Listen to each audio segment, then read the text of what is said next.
اور براہ راست دیکھنا لاشعوری نظر ہے۔ شعوری نظر سب کے سب مفروضہ اور فکشن ہے۔ لاشعوری نظر سب کی سب غیر مفروضہ، غیر فکشن اور حقیقت ہے۔ انبیاء کرام علیہ السلام کی تعلیمات کا خلاصہ یہ ہے کہ آدمی فکشن نظر کی نفی کر کے اس نظر کو حاصل کرے جو حقیقت پر مبنی ہے۔ ایک چیز سے گزر کر دوسری چیز میں داخل ہونا یا ایک چیز کو چھوڑ کر دوسری چیز حاصل کرنا اسی وقت ممکن ہے جب ہم چھوڑنے والی چیز سے اپنا تعلق عارضی طور پر یا مستقل طور پر منتقل کر لیں۔ اس رشتے کو منتقل کرنے کا نام روحانیت میں اپنی نفی کرنا ہے۔ اور جب آدمی اپنی نفی کرتا ہے تو اس کے سامنے مثبت حواس آ جاتے ہیں۔ مثلاً وہ کہتا ہے لا الہ الا اللہ، نہیں کوئی معبود مگر اللہ۔ اللہ کو جاننے اور اللہ کے اوپر یقین کرنے کے لیے ضروری ہوا کہ پہلے وہ اس اللہ کو اللہ کی نفی کر دے۔ جس اللہ کو وہ مفروضہ حواس سے جانتا ہے، سیدنا حضور اکرم صلی اللہ علیہ وآلہ وسلم کی باعث سے پہلے بے شمار بتوں کی پوجا ہوتی تھی اور لوگ ان بتوں کو خدا کا درجہ دیتے تھے اور ان بتوں سے اسی طرح مرادیں مانگتے تھے اور دعائیں کرتے تھے جس طرح اللہ سے دعا کی جاتی ہے۔ لا الہ الا اللہ کا مطلب یہ ہوا کہ تم جس طرح شعوری حواس میں خدا کو جانتے ہو، اس خدا کی نفی کر دو، اس خدا سے اپنا رشتہ منتقل کر دو، اور یہ رشتہ منتقل کرنے کے بعد اس خدا سے اپنا ذہنی ارتباط اور ذہنی رشتہ قائم کرو جو دیکھا ہوا خدا ہے، اور دیکھنے والی ذات محمد اللہ کے رسول ہے۔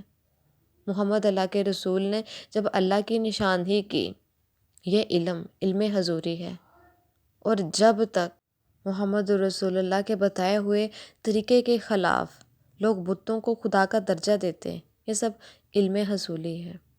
مختصر یہ کہ آدمی کو حقیقت کے اندر داخل ہونے کے لیے مفروضہ اور فکشن حواس کی نفی کرنا پڑتی ہے۔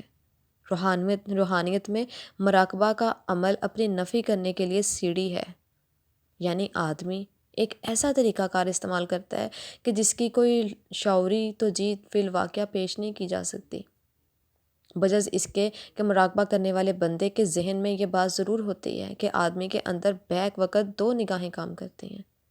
ایک نگاہ محدود ہے اور بغیر کسی میڈیم کے کچھ نہیں دیکھتی، دوسری نگاہ غیر محدود ہے اور اس کو کسی میڈیم کی ضرورت نہیں ہے۔ میڈیم سے مراد اسپیس ہے، آنکھ یعنی گوشت پوست کی آنکھ اسپیس سے دائرے سے باہر نہیں دیکھ سکتی۔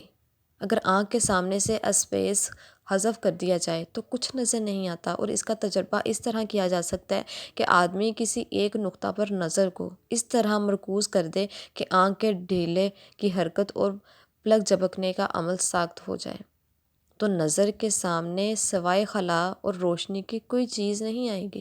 یہاں سے نظر کا ایک اور قانون سامنے آتا ہے۔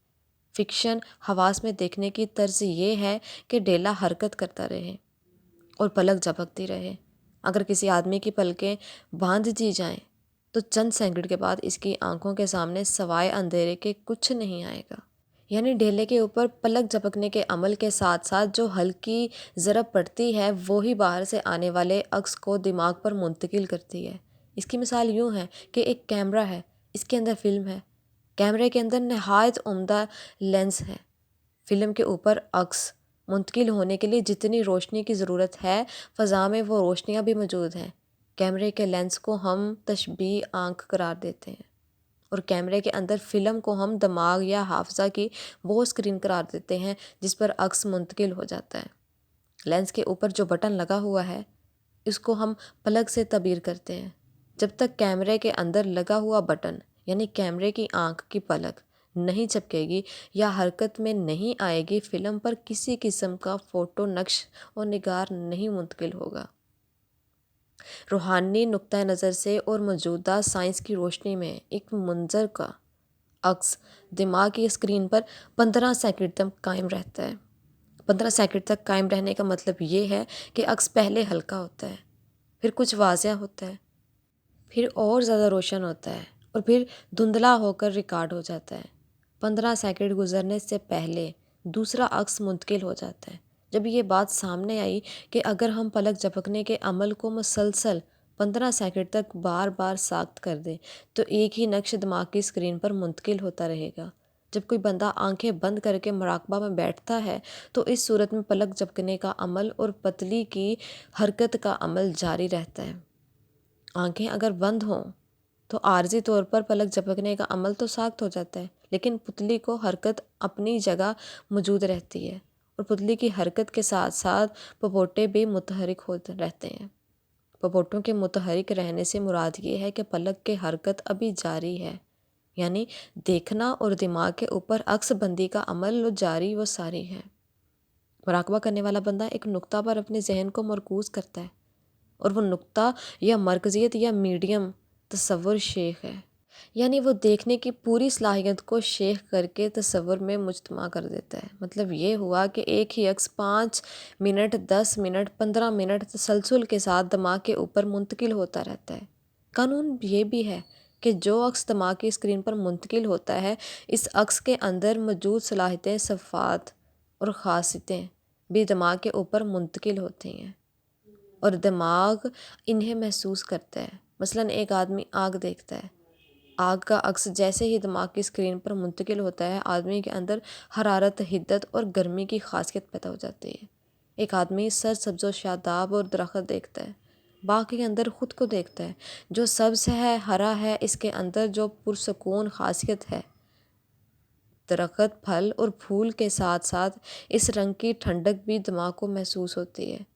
اسی طرح جب شیخ کی تشبیہ دماغ کی اسکرین پر منتقل ہوتی ہے تو شیخ کے اندر جو علم حضوری کی نظر کام کر رہی ہے وہ دماغ کے اوپر منتقل ہو جاتی ہے۔ اس سے نتیجہ یہ بھی ہم لوگ نکال سکتے ہیں کہ ہم لوگ جو دیکھتے ہیں، جو سنتے ہیں، تقریباً ہم ویسے ہی ہو جاتے ہیں۔ اسی لیے تو کہتے ہیں کہ صحبت کا بڑا اثر پڑتا ہے۔ اگر ہم لوگ اچھے لوگوں میں بیٹھنا شروع کر دیں تو ہمیں ضرور ان کی کوئی نہ کوئی خاصیت پائی جائے گی۔